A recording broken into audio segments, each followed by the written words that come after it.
What are we talking about today? We're going to discuss rental caps. Rental caps. Rental caps.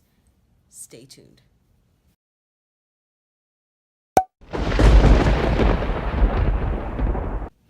It's Ashley with Keller Williams in Everett. If this is your first time on my channel, welcome, welcome, welcome, welcome.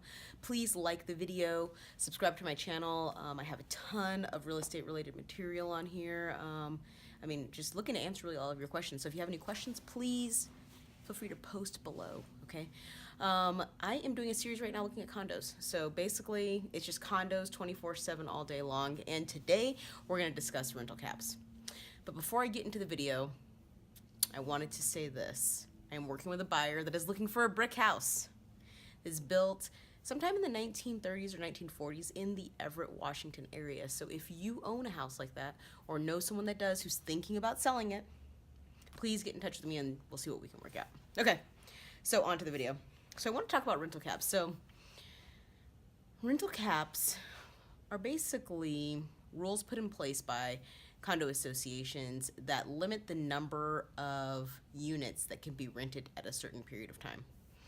Okay, and so what does that have to do with you? All right, so it really depends. It really depends. Are you wanting to purchase a condo to invest? So you're gonna buy it and you're gonna rent it out yourself? Or are you buying the condo as an owner and you plan to live in it?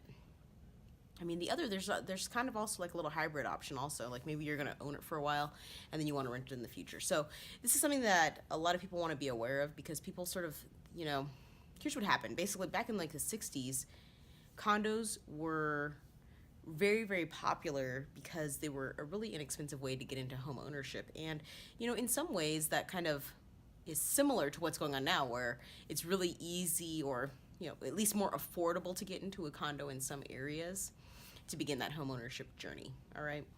And so there was a transition into like the 80s and 90s where condos were not as occupied by owners, and so what happened is investors went and purchased them, and they ended up becoming rental units, okay? So what does this mean for you? I mean, like I kind of went on, gave you a little bit of history about it, but basically what it means for you is this.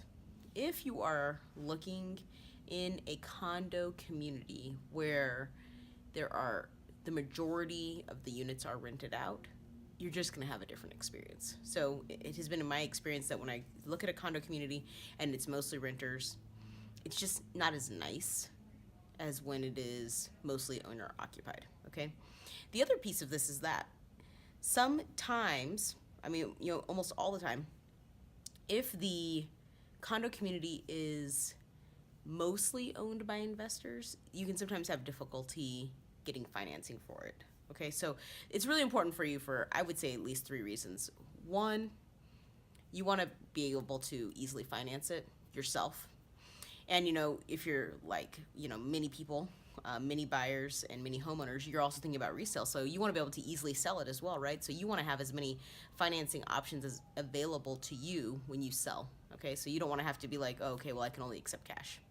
Because that's one of the things that can happen if the condo community ends up being mostly renters. 2, just the overall experience. So when the majority of the units are rented, what ends up happening is that the people that are investors that own it, they don't come to the board meetings, they don't come to the HOA meetings, they don't tend to be as involved and weigh in on like the day-to-day community things. So stuff doesn't happen. So what ends up happening typically is that the HOA becomes really weak. And by weak, I mean they just don't have any involvement. And so when you don't have people that are really involved and going to meetings, then maintenance falls by the wayside or whatever. So then you get poor management. Sometimes you end up with not as good budgeting and control over finances. And, that just, you don't want to go into those types of units if you are, if you really want to live there. I mean, it really depends. I mean, if you are aware that that's what's going on, then, you want to know it. No surprises, okay? You want to know what's going on when you get into it, okay? But I would recommend that if you are an owner occupant and you want to like go there and live in a place, it's better if the HOA is strong. It's better if the community is strong because you're going to be living around the people that are living there, and you're going to be wanting to work with the condo community to, you know, make your experience easier and make it better. And lastly,